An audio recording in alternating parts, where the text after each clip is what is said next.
Здруженијето на пензионери на Кочани во минатата 2015 година оствари богата активност на повеќе полиња на делувањето.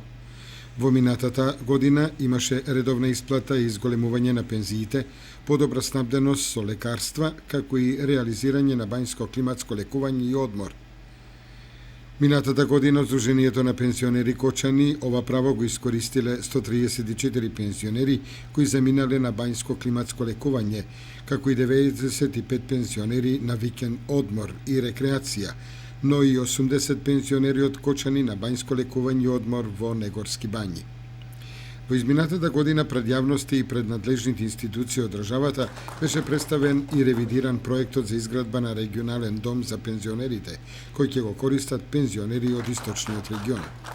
Во делот на посебните активности, кочанските пензионери масовно учествуваа во спортско-рекреативните активности преку општинските спортски надпревари, потоа регионалните и републичката олимпијада на пензионерите, каде што се освоени голем број на први места, медали и признанија.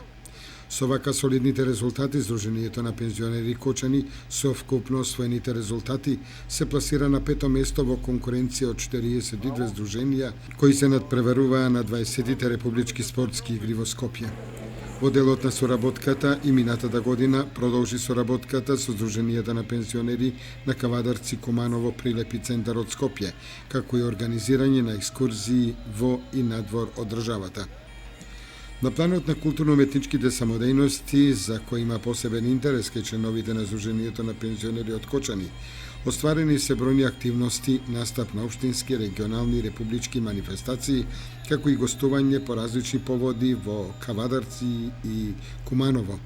Здруженијето на пензионери од Кочани минатата година беше дел од меѓународната културна манифестација Денови на Кочанскиот ориз со учество на традиционалното сажнењување на ориз во селото Прибачево. Минатата година Кочанското здружение на пензионерите обезбеди огревно дрво за 1324 пензионери од Кочани и соседните општини Зрновци и Чешиново Облешево.